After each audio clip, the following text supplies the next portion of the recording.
Welcome to some new r/malicious compliance stories, where people comply to the letter, but not the spirit of a request. I hope you had a great day. The first story is called Every Hour. I work at a pretty big tech company as a help desk agent.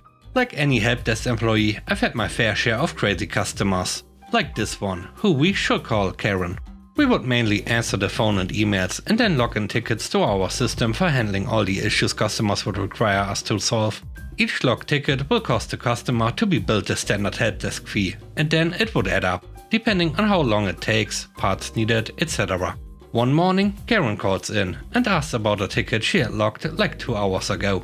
I go and check the status and see it was a pretty standard account request for one of her employees, and it was already being handled by the team that creates these particular accounts.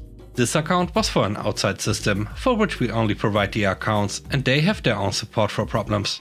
Due to synchronization after we create the account, it takes roughly 24 hours for it to be functional, and this is quite well known to the managers who usually request them to be created. I inform Karen that the account is being created right now and she should be getting a confirmation about it soon. I also remind her that it can take about 24 hours for it to be functional. As soon as I said these things, her tone changed immediately and she informed me quite annoyingly that this was very urgent and it should be functional faster. We talk for a little while longer and I explain to her why exactly it takes this long, and finally she seems to understand and we end the call.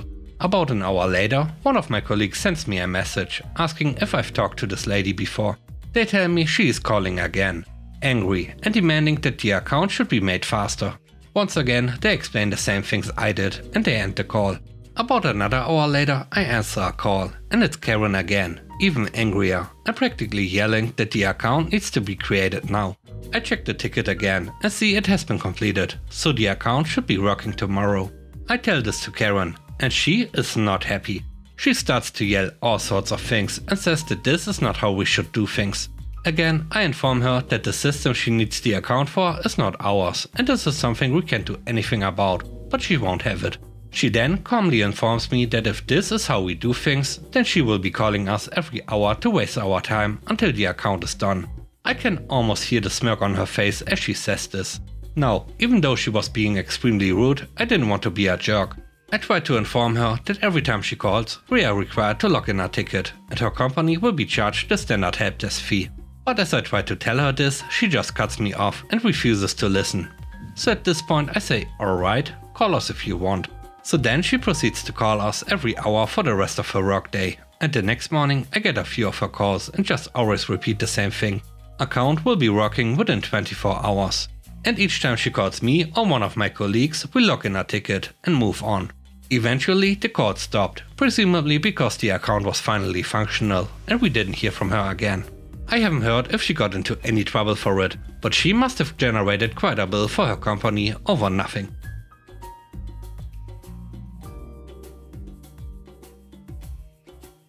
The next story is called Above and Beyond. My friend works in data management for an infrastructure company, one that has major government contracts for maintenance and replacement. When we worked together, we had a friendly competition with our numbers each day, seeing which of us could beat the other in actions closed. Basic data capture stuff, but the high volume boring crap. Due to our competitiveness, the department's numbers were stellar, and our boss did less and less. Already in their 60s, 7 to 8 years ago, and quite literally awaiting retirement. Eventually I leave the company, and my friend continues doing gangbuster numbers, carrying the team as well as training new employees. Due to his character and work ethic, he gets asked to assist with project management, specifically the implementation of a new app solution. This would allow for a 40% reduction in existing staff, because, of course, he's working on this for 2 years, leading meetings and advising project management decision makers, all while making 26k and still doing his manager's job. It eventually reaches the point where the manager is taking him into meetings so he can answer questions the manager should know the answers to. What's very important to this tale is my friend's character. He is generally one of the most helpful, friendly and positive dudes you are likely to meet. Always happy to help, but also not inclined to rock the boat if he considers a situation unfair. The perfect employee to take advantage of. Then 2020 happens, and after returning to the office, he is told there is no budget for a pay rise above 1.7%. He points out to the department head, the boss's boss, how he's been doing project managing, doing his manager's work, all while keeping the department's numbers looking tasty. The department head acknowledges this, but says his hands are tied. They just don't have the budget. My friend says, okay, I'll just stop then, and only do my specific job. Before he does this, and a few days after the conversation, the department head mentions a bonus fund that may be available for those that have gone above and beyond, and that he's on course to receive something. He receives £200. This set him off, considering he's been doing a project manager job and a manager's job for close to 3 years, for less than half his manager's salary, and a third of a project manager's salary. So he stops. He stopped everything but his own responsibilities. He stopped assisting the project management team, stopped answering manager-level questions in meetings, and stops training new staff. The manager then starts with the passive-aggressive, "Your attitude has really changed recently. You need to assist the team," etc.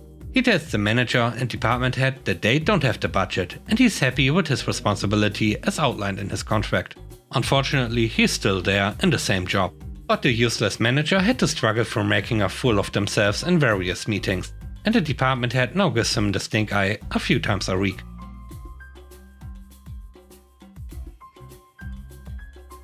The third story is called The Most Yellow Ones. A long time ago, I worked for a pet chain. I was 14 at the time. It was my first ever job, and I took it very seriously. I was the model of what a good employee should be. I worked early, stayed late, got my tasks done efficiently, and most important of all, didn't complain about it. My day usually consisted of helping open, running the register, stocking the floor, feeding the animals, and stocking the shelves, among other things. Worth noting is our stock would come in 6 giant boxes full of a random assortment of items that were not organized. The only way you'd ever know where something goes if you'd worked there long enough or got lucky. This is before hand scanners and barcodes were common. Now, usually, I'm the type to help out customers when we get slow. If there's something you need, I can probably find it for you. However, this one particular customer was beyond my ability. I'm actually colorblind. My scale of visible colors is red, black, white, grey and brown. This nice woman wants me to find the brightest yellow birdseed for her pet parakeet to snack on. I explain my shortcomings and I'll have someone come to assist her right away. I begin to explain to my boss about the issue and go to explain why I can't help due to my inability when predictably I'm cut off. I don't care for your excuses. I don't care how long it takes. Make sure the customer is happy. You got your boss. I'm on it. The customer, clearly overhearing, proceeds to debate with me over every single birdseed bag not being yellow enough for the next 6 hours of my shift. So, no stocked shelves, no second at the register during rush hour, no pet food changes, no cages cleaned, etc.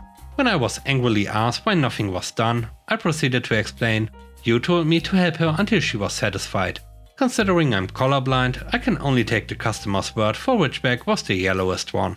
My boss wasn't very happy with that one, but I was just following directions. The last story is called What a Great Idea. This is a story from my ex-boss. I work in a hotel, which changed hands a number of years ago. My previous boss, before the change of management, had a number of tales of her time in the hotel trade, and this was one of her favorites. She had a previous job running a different hotel, which was a fairly modest size when she took over. Whilst there, the management had big plans for expansion. Ex-boss was responsible for getting this done and went about applying for planning permission for the planned extensions. Over the next few years, the hotel grew in size, acquiring a swimming pool, spa and numerous guest bedrooms and function rooms. Ex-boss was exhausting every avenue she could when it came to getting the necessary permissions, ending up with the hotel being several times its original size. Next door to the hotel was a public car park and picnic spot. Once the expansion was complete, she decided to maximize the location by building a footpath linking the hotel grounds to the car park, enticing picnickers into the hotel bar. The problem was that by this time, the council had made it clear that the company wasn't going to be granted any more planning permissions for any further work of any sort. Knowing this, ex-boss realized it would be futile to even attempt to apply for the necessary permits, so she took a different approach. She contacted the council, saying she was concerned for the safety of the hotel clientele, as the hotel was situated on a busy main road. This posed a danger to any customers trying to get from the neighboring car park to the hotel. She demanded that the council took action to ensure the safety of the public. They should be financing some way of preventing them from walking along the main road, where they ran the risk of a potential accident.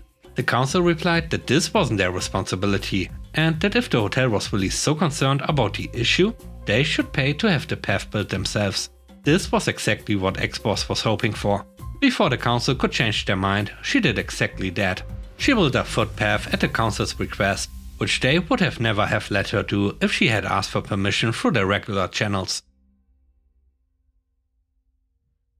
And with that, we end today's video. Let me know what you think about the stories. On a scale of 1 to 10, how would you rate the stories in today's video? I hope you enjoyed the video. If you like what I do and want to support me, please subscribe and hit the like button. I hope you have a great day. Stay safe. Bye bye.